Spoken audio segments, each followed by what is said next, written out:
Hey everybody, so in this video I'm going to explain in a detailed step-by-step way how to use this idea of ghosting to achieve excellent voicing within one hand. And this basically means within one hand how you can play one thing louder than other things, whether that be within the context of chords. For instance, if I'm playing a 4-note chord, I might play the top note louder than the other 3 notes, or it might be that I'm playing a melody using these fingers of my right hand, and I'm playing something that's not the melody much more quietly using the other fingers. And there are many different variations on this. And on this channel, I hope to share with you guys strategies, methods, insights, etc., often of my own creation that I hope will help you in your piano playing, hopefully even in other areas of your life as well. And I did make another video that's very related to this one that I called, I believe, Detailed Step-by-Step Ghosting for Excellent Balance Between the Hands. And there I actually talked about my thoughts on ghosting in general and my thoughts about how really balance and voicing are secretly the same concept. They're really it's just playing one element louder than other elements. But many times when people talk about balance, it could be referencing playing one hand louder than the other hand. And many times when people talk about voicing, it could be talking about playing one thing louder than other things or one element louder than other elements within one hand. But really it's the same general idea. And I did make another video recently also that I believe I called Eliminating Tension, or Finding Relaxation and Eliminating Tension in Octaves and Large Chords. So if you search my name and that, David Chang, Finding Relaxation, Eliminating Tension in Octaves and Large Chords, you'll find, I think, some other useful ideas as well that you can use in combination with the ones in this video. But I just thought I would walk through in a step-by-step manner how I would approach playing, again, one element louder and the other one softer within a single hand. So I think maybe I'll start first with perhaps just regular old octaves. I've used this little passage from Chopin's Heroic Polonaise in a number of different videos because one of my students is working on it. And I'm not going to go into great detail with other, like I mentioned some other videos. I think that Finding Relaxation, Eliminating Tension in Octaves and Large Chords, if you search that in my name, I think that's useful. I think my name in Holding and Relaxing is useful. My name in Hand Shape and Orientation is useful. Three-dimensionality and Movement is useful. So you can layer those on top of the ideas here. But anyway, so the first thing I'm going to do is just play kind of all loud in general. And I want to stay as relaxed as I can. And when I say all loud in this context, I'm not even going to try yet to play the top of the octave louder than the bottom. I'm just going to play both notes the same in the octave.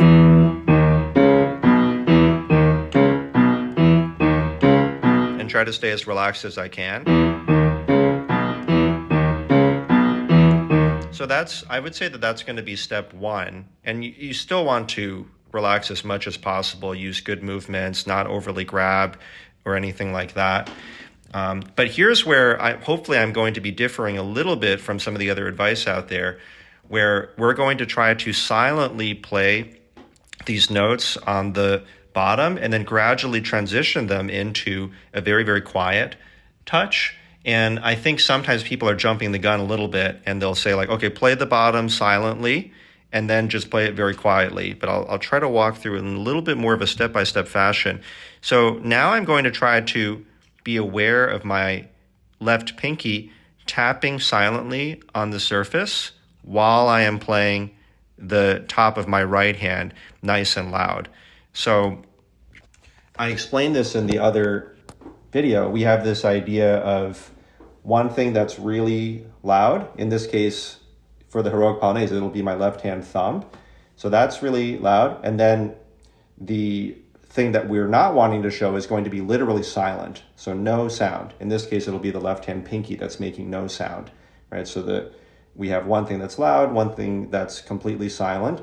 And then we're going to then toggle it a little bit in order to achieve better voicing. So I'm going to then maybe have this bottom element make little tiny bits of sound. So in this case, the left hand thumb is still nice and loud, but the left hand pinky is silent. Now it's making little tiny bits of sound. And then we're going to then try to make those little tiny bits of sound consistent. So now the left hand thumb is nice and loud. the left-hand pinky is actually very, very quiet. And I'm going to show you those transitioning steps. And then we can start to toggle it more if we like. We can lower the volume of the left-hand thumb. We can raise the volume of the left-hand pinky a little bit. So that's kind of the general idea that we're going after here. So now I'm going to, again, tap this silently, the element we don't want to show, and this will be nice and loud.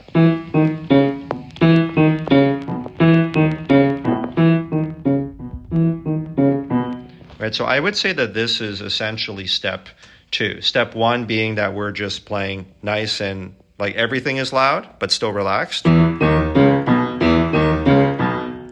And then step 2 being that this is really nice and loud. This is literally silent, just tapping on this on the key. This might be hard to get at first. We can do it slowly. Okay. Now step 3 in my mind is, and you might have seen, maybe I did cheat a little bit.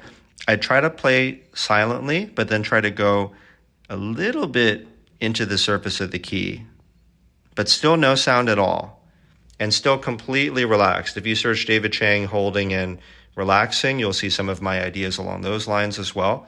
So just a little bit more into the key, but completely relaxed in my wrist, arm, shoulder, everything. And I'm going to combine this silent, no sound, but going slightly more into the key with this left-hand thumb being nice and loud. Okay, almost dropped the phone. So you can see sometimes it's going down a little bit, but mostly I'm trying to stay silent. Okay. So you can kind of see, like, I'm kind of already transitioning into, I guess, what I'm thinking of as step 4, which is usually I would tell the student, hey, try to go even a little bit more into the key, but still try to stay silent. And in fact, it's often impossible. You'll inadvertently make a little bit of sound, like I was just doing. So sometimes it's coming out a little bit. So as a quick review, step 1 is just playing everything all identically loud, but relaxed. Step 2 would be that you're tapping silently here. No, the key is not going down at all. The left thumb is still really nice and loud. Step 3, which I don't even think I did that well, would be if you can make the key go down a little tiny bit, but it's still literally silent while this left-hand thumb's nice and loud.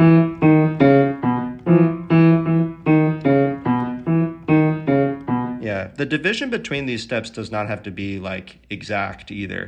They can kind of bleed into each other because it is a gradual process. Despite it being, specifically step by step, the steps, the barriers between them don't have to be absolute. Okay, so I'm trying to go a little bit more into the key, but still silent.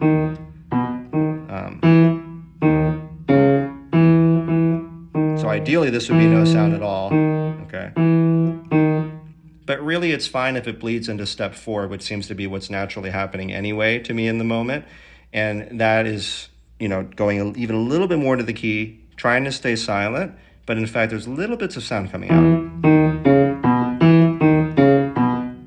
And as usual, it's important to still stay completely relaxed. And you might do some of the holding and relaxing, which is that you play a certain section, and then while you're here, you try to relax your other fingers, relax your wrist, relax your forearm, relax your elbow area. So you just try to be as relaxed as can be. As I talked about in another video on large chords and octaves, you might also want to try this sort of thing to release tension, literally let go of the bottom. In any case, you're trying to stay as relaxed as can be. And then the 5th step is really just consistently getting a very soft sound. So step 4 was already very close anyway. Sometimes the notes were coming out, sometimes not. And now I'm going to try to see, can I consistently get this very, very quiet sound? And this will partially be achieved if I'm keeping my shoulder, arm, wrist area completely relaxed.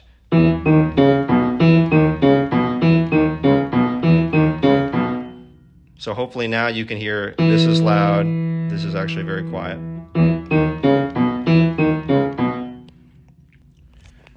So that's an example of just left-hand octaves. I'm going to do another example, and I think that I've been using Spirited Away a bunch too, One Summer's Day from Spirited Away, because another student is playing that. So, oops, maybe I could just use a passage from that. And then I actually have one more example afterwards too. So I would say in this case, the melody is going to be at the top of the right hand. And let me see if I can show you that. So we have, let's say that I have a smaller hand. I'll just use all pinkies for the tops to simplify for this case, because the student I'm teaching has a relatively smaller hand as well. So now I don't recommend doing no voicing at all for too long, meaning like playing the thumb exactly the same as the pinky. I do think it's a lot healthier to, play the tops of the chords louder than the bottoms, which is the effect we're trying to achieve. But I would still say step one, as long as you can stay nice and relaxed, would be just playing them pretty much the same. Again, if you look for that video about finding relaxation, limiting tension in octaves and large chords, David Chang, you search my name as well, you'll find some ideas for playing the tops alone. You'll find some ideas for holding the top and letting go of the bottom very softly, and some more detailed thoughts there. So, let's assume that you go over that, or you are hopefully okay in the moment, you're relaxed enough that you don't feel sore or anything from doing this. So this is just a matter of you're playing both of the notes pretty much the same, but still relaxed. If you don't feel relaxed, remember that you can play this, hold, relax the fingers, relax the wrist, relax the arm. Got some cat hair on my arm. Elbow area, shoulder, etc. So step one is just playing this kind of neutral, everything's just kind of loud.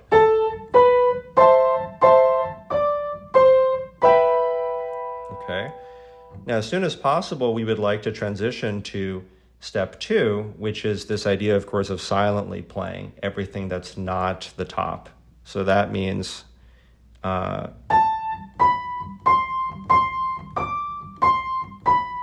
even though I'm not actually literally playing these bottom notes, I'm still aware of silent thumb, silent 1, 2, 4, because this is a larger chord. That might take some getting used to. We've got a silent 1, 2, 3 here, because these are the bottom three notes of that chord. So as I'm playing these pinkies, I'm trying to silently tap these. When I'm playing this, I'm in my mind thinking about silently tapping these. Okay, and for the most part, I'm probably not going to want to let the thumb depress the key. Maybe I'm depressing a little bit. Okay, so that would be step two. You can practice these parts alone. You can practice it in small sections, of course. Step three would be letting the key go down just a little bit, but still trying to play silently. And again, like I said earlier, step three may bleed into step four or step five, and that's totally fine. This is just an attempt to kind of break down those steps so there's a greater chance of success for you. If you go right from step two to step five and you're successful, I think that's awesome. So let's try to make the key go down a little bit more, but it's still silent for the most part. See, I'm already making a little bit of sound by accident. Okay, there we go.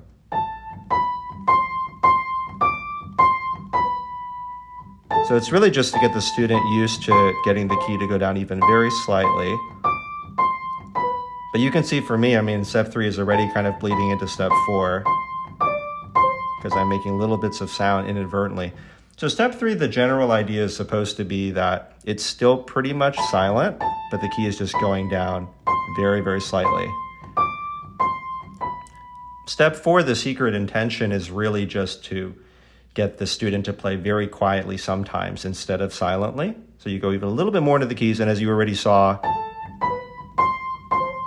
sometimes there are some notes that are sounding anyway, as I'm playing this nice and loud, and then these a little more into the keys. Step five is really just a more consistent, whatever those tiny little sounds are that you inadvertently produce from tapping on the surface of the key, we're just trying to more consistently get them. Okay, and then we can try to combine that with the top. Something like this. Okay. Or so that would be this example.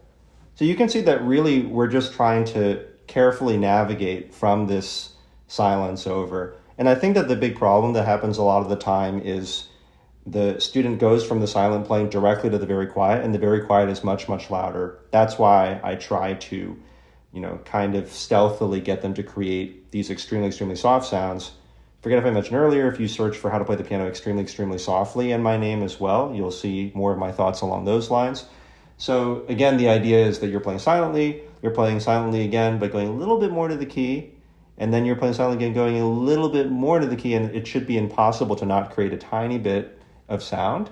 And then you can try to get that tiny bit of sound more consistently. The only difference here is that we're doing it at the same time as playing those really loud top notes. And I think really briefly, I'm just going to try to go through one other quick example. So I have another student who is playing a Bach prelude. I believe it's the prelude, C-sharp major prelude from Book 2 of the Well-Tempered Clavier, Bach. So the music looks something like this. And we can see in the right hand is really doing two different things. There's this top part over here, and then there's this kind of bottom part. And I'm actually wanting to play, let's say, these three notes, or this top part loud, and then these four notes very softly. Let's say that that's what I want to do. Maybe later I can adjust it so it's not so extreme.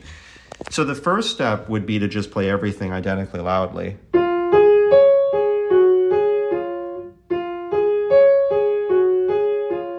Okay, and let's say step 2 would be playing the top loudly, like this part that I actually want to show, and then I'll play these notes, so like the E sharp, G sharp, C sharp, right? These notes would be really loud. And then of course the G sharp, F sharp, G sharp, E sharp, these groupings on the bottom, I'll play silently.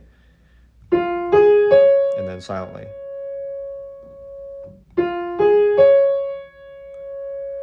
Okay. Step 3 would be that I'm supposed to play silently again, except that I'll let the keys go down very slightly. So maybe I play this nice and loud, and then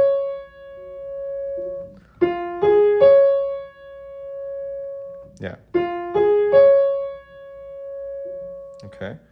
And then you can already hear it's a tiny bit bleeding into step 4, which is really trying to play silently again, but going a little bit more to the key, and it should be pretty much impossible to not create a tiny bit of sound, even though we're not going all the way to the bottom of the key.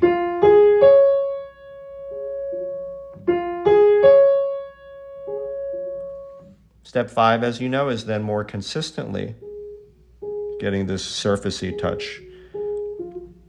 And again, if you search David Chang extremely, extremely softly, you'll see how I'm talking about keeping your shoulder, upper arm, wrist, everything completely relaxed as well too, so that you're not holding up all of your weight. So step 5 would then be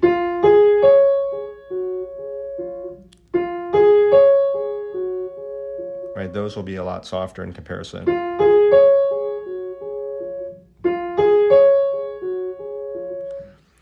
And like I mentioned in my ghosting video on balance between the hands, step 6 and 7 and everything beyond, they would essentially be if I decided to play the top of the right hand a little bit softer than that obnoxious kind of all loud. Or if I then started to shape the different lines. I shape the top of my right hand. I add crescendos and decrescendos. I shape the bottom of my right hand. I add little tiny crescendos and decrescendos. Or maybe I'm starting to add the pedaling, or maybe I'm starting to do something different in terms of the timbre or tone that I'm trying to achieve. So yeah, I realized that this video, maybe it seemed a little bit wordy. Maybe it seemed like I'm kind of jumping around the different things. But I think it is very much this combining of different concepts that is really what typically is most helpful to the real students that I teach, whether they're in one of my specialized programs or they're in one-on-one lessons with me. And so I recommend, if and when it's helpful to you, it is kind of like a choose your own adventure. Like if you heard a concept that you thought was helpful, so for instance, you want to know more about how to play extremely, extremely softly, or you want to know more about how, because I talked about relaxation a bunch of times in this video, how can I more pointedly achieve that? Well, then you should look for my name and then Holding and Relaxing on the channel, or search on YouTube. And then if we were in real life and you asked me that, that is pretty much exactly the lecture that I would have given you in the moment. So hope this is helpful. Let me know what you think. And if you did find this helpful or interesting, please like, subscribe, let people know about the channel, and looking forward to the next one.